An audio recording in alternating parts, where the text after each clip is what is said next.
Hello and welcome to the Week 1 wrap-up. I realize this is the first time many of you are hearing my voice. I'm Dr. Edmund Hirschberger. Every week I will be, towards the end of the week, I'll be doing one of these weekly wrap-ups just to summarize some of the main points of the week and to prepare you for the next week, answer any questions, cover any issues that I've seen in assignments that should be covered. For right now, I'm going to start talking a little bit about making sure we have our organizational things taken care of, and then go through some of the main points from this week and preparing for next week.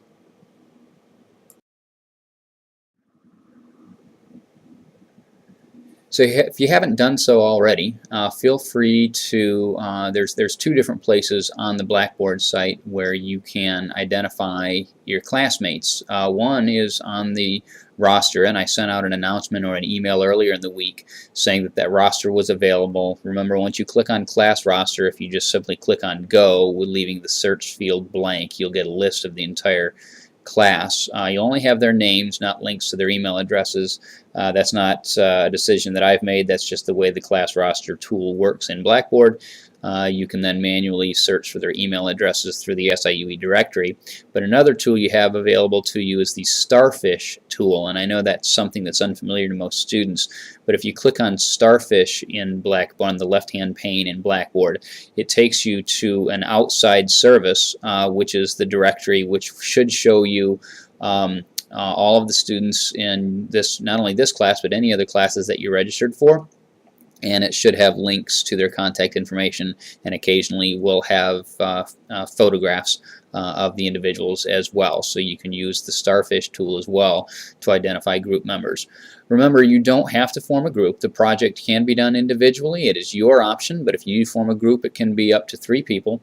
And once you have formed a group, if I could just get an email from one person in the group identifying who all the group members are. Once you've done that, then I can create a group section in Blackboard, so you'll have a set of tools that are available to you just to interact with your group members. One other thing that, a new thing that I've added to the Blackboard course is a discussion forum.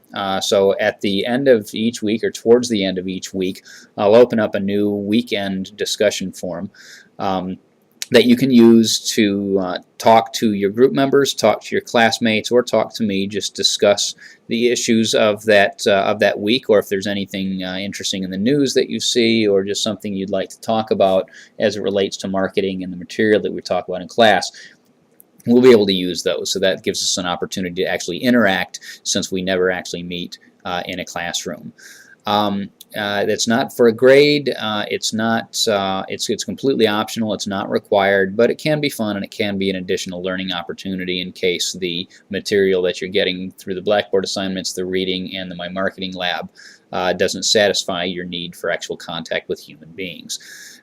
So now let's talk a little bit about getting ready for week 2.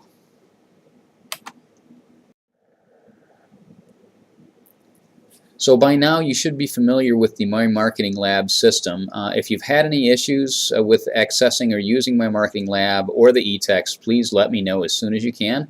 This is my first time using the My Marketing Lab, so there's some learning curve that I'm working my way up as well on this. So please do bear with me on any technical issues, and especially right now as I'm getting my first set of grades in from this first week of assignments. There may be some changes that I have to make to the way that's done, the way things are calculated. So bear with me on that while I actually figure out how the Marketing Lab is actually calculating grades. And this is especially true for the simulation assignments. It's on my end of things, it's a little bit unclear how those are being graded.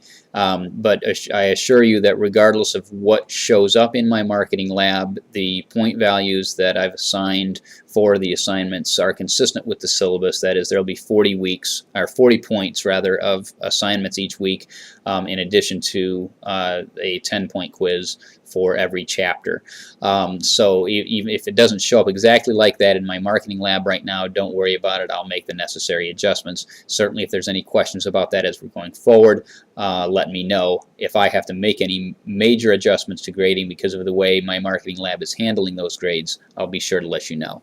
And certainly, again, since this is the first time that all of us are using my marketing lab, if you have any specific feedback about how it's being used, please don't hesitate to let me know, and I will try to incorporate that feedback to improve as we go through the course.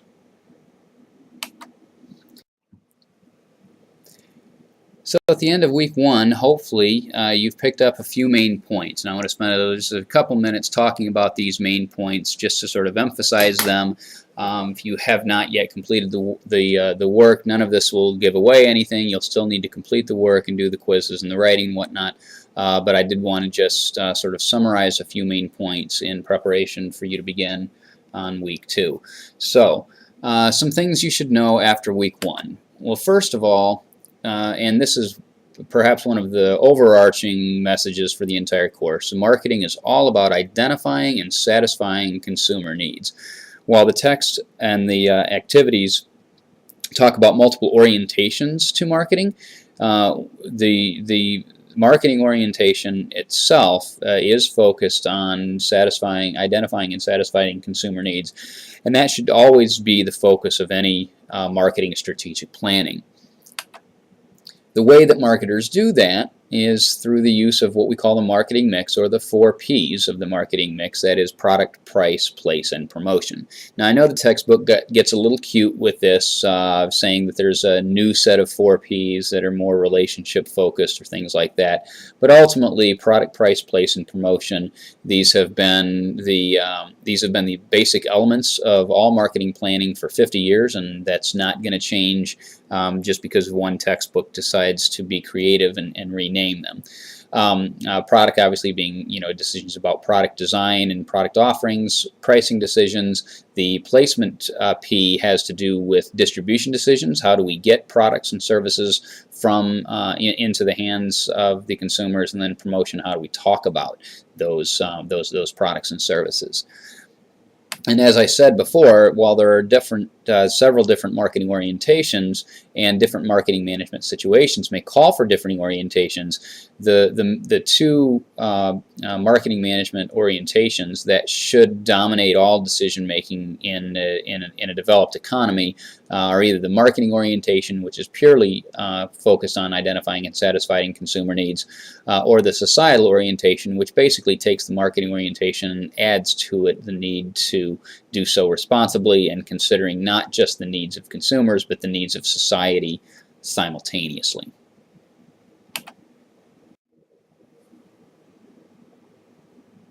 You should also have figured out that one of the most critical parts of marketing management is the idea of creating value. The idea of creating value hinges on the idea that in generating an exchange, we're actually providing to the consumer value in the form of satisfying a need that is worth more to them than the price that they paid or to the resources that they've given up in order to satisfy that need. We certainly use the marketing mix to do that. We try to maximize value by making products that are extremely wanted, but also that can be offered at a price that is less than what the consumer values the need satisfaction, and also provides a profit, therefore resulting in a sustainable business model for the organization. One of the main things that marketers use to create value are brands. Brands are the most valuable and useful marketing tools that we have for building value, and there's lots of reasons for that, and we'll get into a lot more detail about branding in a future chapter, but for right now we'll just say that brands communicate value, and they instill a level of trust that a need will be met by a product that the brand is attached to, that wouldn't exist if all products were simply generic. The brands and branding are a strong marketing communication tool that do provide value to the brands by making it easier for consumers to identify the products and services that will satisfy their needs. And then finally, the idea of strategic planning, we know that strategic planning is required to ensure all elements of a marketing plan make efficient and effective use of organizational resources. And so that brings us to a real quick discussion of the marketing plan, and this obviously directly relates to what you'll be developing for the Hershey's Take 5 case.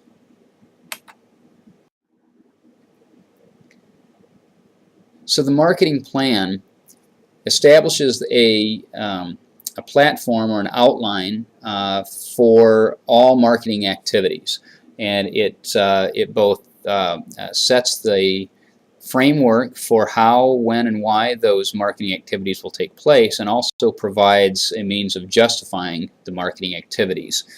The marketing plan, as outlined in the textbook, is made up of 6 major parts, and this will be the outline for the marketing plan that you present for the Hershey's Take 5 case at the end of the semester.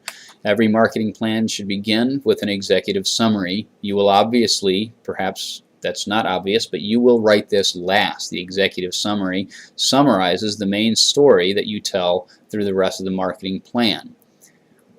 The main part of the marketing plan will begin with a situational analysis, sometimes also referred to as a SWOT analysis, for the strengths, weaknesses, opportunities, and threats. This is the analysis that allows you to identify both the internal and external situation. Obviously, the internal situation is reflected in the strengths and weaknesses of the organization. The opportunities and threats reflect the external situation. Once that situation has been established, then the marketing strategy is the next part of the marketing plan. The marketing strategy is essentially sets the objectives for the marketing plan. What is it that we are trying to accomplish given the situation that you've just described? What are the objectives that our marketing activities should be accomplishing? That'll be followed by the marketing tactics. So how exactly are we going to implement this strategy? This is generally a discussion of your decisions that you're making in the 4 Ps: product, price, place, and promotion. You'll follow this up with a set of financial projections that are reflective of the marketing activities that you've taken, as well as a brief discussion of your implementation controls. Now, for our purposes of this case, the most important parts of the marketing plan are going to be the marketing strategy and the marketing tactics. These will carry the greatest weight in the actual presentation and in the plan that you present. Week 2, so please do make sure that that is a little bit about getting your research. Your due attention. Good opportunity for us to quickly talk about why research is valuable and how it fits within the marketing planning context. The main message here is that all strategic marketing decisions should be based on data, not intuition. It's very tempting, and especially later in your careers, or for those of you who have been working for some time and have some experience, have some knowledge in your industries, and you feel like you're perhaps an expert in your field, and you may be an expert in your field, it's very easy to get caught up in the idea of, I just know what's right. I just know what the right decision is because of my experience, because of my knowledge, because of my education. That makes me qualified to make the decision. That generally is not a good approach. While judgment will be used for some decisions, judgment is best served through the lens of data and information. The best decisions should be justifiable through research and analysis, not just your intuition, not just a hunch or because it worked last time. My experience tells me that this is the right decision. That may be true, but if that is true, that intuition or that hunch should be supported by some solid research, some solid data that supports the decision. For that reason, in the marketing plan that you'll be developing for Hershey's, I fully expect all of your decisions to be based on data, to be based on research that either you've done or is provided either in the case or in the supplementary data set. So next week, week 2, is all about marketing research, marketing information, marketing intelligence. You'll be reading chapters 3 and 4 and doing a lot of activities related to research, and your written assignment will actually involve a small mini marketing research assignment for you to actually go collect some data and report on that data and decide how you would make a marketing decision based on that data. So that wraps it up for week 1. The week 2 assignments will be showing up on Monday morning. They may show up a little bit earlier than that, but they'll be available for access beginning on Monday morning. As always, feel free to email me, call me, or stop by my office, interact through the discussion board or directly through Blackboard. I'm happy to speak to you and answer any questions that you have. And until I see you again, have a great weekend or next couple of days, depending on when you happen to listen to this.